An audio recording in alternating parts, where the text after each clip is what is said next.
Hello friends, welcome eight Barabanki dot G.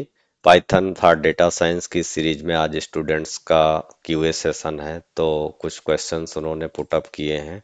तो second question जो हम करने जा रहे हैं वो है मोहित का। और ये कह रहे हैं कि फ्रीक्वेंसी चेकर बना रहे हैं, वर्ड फ्रीक्वेंसी चेकर। ओके, तो इसको हम लेते हैं वर्ड, और इसका यूज केस क्या है ये भी मैं बताऊंगा। वर्ड फ्रीक्वेंसी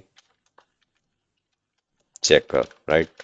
तो वर्ड फ्रीक्वेंसी चेकर का जनरल यूज क्या है? जैसे आप कोई सीवी देखते हो तो उसमें सीवी में आप चेक करना चाहते हो कि पाइथन कितनी जगह पर मेंशन है। नॉर्मली आप कंट्रोल एफ करते हो और आपको दिख जाता है काउंट बहुत सारे सॉफ्टवेयर्स में या वेब ब्राउजर में। तो इसी तरह से हमारे पास भी आगे अभी मैं यूज केसेस पे बात करूंगा। तो सबसे पहले हम इसके लॉजिक को बिल्ड करते हैं कि वर्ड फ्रीक्वेंसी चेकर क्या कैसे काम करेगा। तो लेट से हमने एक वेरिएबल ले लिया और उस वेरिएबल में हमारे पास मान लेते हैं कि कोई सेंटेंस है। जैसे हमने कहा data is power and data is money, simple, correct. Data is power, data and is money. तो इसे करने के लिए हमें क्या करना है कि हो सकता है हमारे पास कुछ चीज़ें कैपिटल में हो, कुछ हमारे पास स्मॉल में हो। तो सबसे पहले तो हमें इसे लोअर केस में कन्वर्ट कर लेना है। लोअर केस में कन्वर्ट करने के बाद अब क्या करेंगे कि हमें हर एक वर्ड को एक लिस्ट में रखना है। तो बेसिक स्टेप्स हमारे क्लियर हो गए कि फिर लूप चलाएंगे। लूप चलाने के बाद एक एक जो भी हमारे पास वर्ड आएगा उसको एक हम डिक्शनरी में रखते जाएंगे और डिक्शनरी को की और वैल्यू पेयर के फॉर्म में रखते जाएंगे, करेक्ट।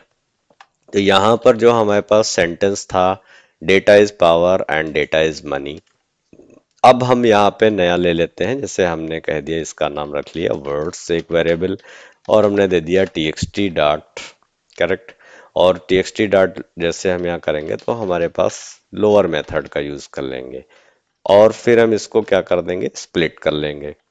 तो ये लॉजिक बिल्ड करेंगे और इसके बाद हमारे पास ये एक क्या बन जाएगी, एक स्प्लिट लिस्ट बन के तैयार हो जाएगी। यानी कि हमारे पास ये जो चीज आ जाएगी वो इस फॉर्मेट में आ जाएगी, राइट। कि हमारे पास जो वर्ड है वो है डेटा, तो एक इस तरह से आ जाएगा। फिर इसी तरीके से हमारे पास नेक्स्ट वर्ड है इज।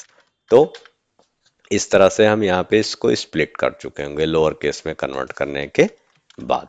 तो ये एक स्टेप का काम हो जाएगा। फिर हम इसके ऊपर पूरा एक क्या चलाएंगे, लूप चलाएंगे और हर एक वर्ड को काउंट करेंगे और एक डिक्शनरी में इसे अपडेट करते जाएंगे, करेक्ट। तो चलो करते हैं। तो यहाँ पर मैं एक बना लेता हूँ प्रोग्राम। इसका नाम ले लिया मैंने वर्ड फ्रीक्वेंसी डॉट पाई, सिंपल। तो वर्ड फ्रीक्वेंसी डॉट पाई नाम से हमने इसको बना लिया। थोड़ा सा मैंने इसे जूम कर दिया जिससे विजिबिलिटी बेटर रहे, और इससे भी। तो एक वर्ड ले लेते हैं, टेक्स्ट इक्वल टू, हमने यहाँ पर ले लिया डेटा इज पावर।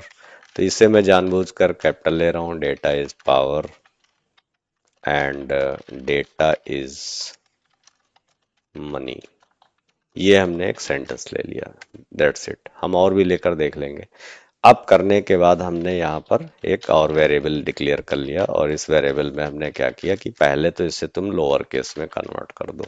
तो ये मेथड यूज किया। फिर हमने इसको क्या करना है, स्प्लिट कर लेना है। तो डॉट स्प्लिट जैसे मैंने बताया है कि ये इंटरनली इसको स्प्लिट कर लेगा। स्प्लिट कर लिया।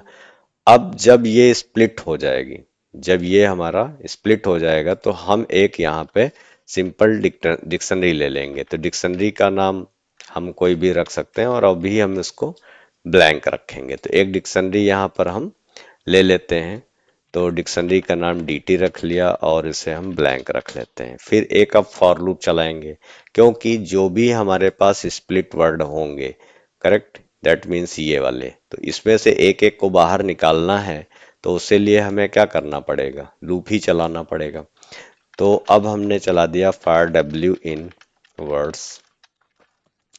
अब उसके बाद यहाँ पे हमारा असली काम शुरू होगा कि इस डिक्शनरी में हम की और वैल्यू के फॉर्म में डेटा को पुट अप करेंगे। तो हमने दे दिया dt, और उस dt में जो भी हमने पर्टिकुलर वर्ड आया है ये करेंगे, पुट कर लेंगे। फिर हमने कहा dt डॉट गेट, उस डिक्शनरी में हमें क्या करना है, गेट करना है जो भी हमारा वर्ड है।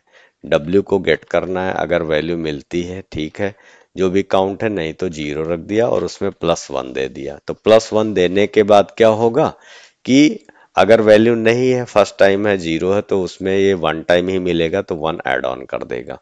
इतना हमारा सिंपल सा कोर बेसिक लॉजिक था। अब हमने इसे क्या करा देना है, dt को प्रिंट करा देना है। करेक्ट। तो dt को जब हम यहाँ लूप के बाहर प्रिंट करा देंगे और इसको अब रन कराते हैं, पाइथन डी वगैरह हमने ले लिया है विजुअल स्टूडियो कोड में। Right, just wait for few seconds. So यहाँ पर हमें ये देखो आउटपुट मिल रहा है। फॉर बेटर क्लियरिटी मैं यहाँ पे एक प्रिंट फंक्शन लगा देता हूँ, जिससे हमें आउटपुट टर्मिनल क्लियर दिखाई दे। ये हो गया। डेटा 2 टाइम्स आया है पूरे सेंटेंस में, data is power and data is money. Data 2 times आया है, इज 2 टाइम्स आया है, पावर 1 टाइम आया है, एंड 1 टाइम आया है, मनी 1 टाइम आया है। तो इस तरह से इसने चेक कर लिया। Let me take another statement. तो मैं इसे फिर से क्या करता हूँ, कॉपी पेस्ट कर लेता हूँ। तो फर्स्ट वाले को कमेंट कर देते हैं इसे,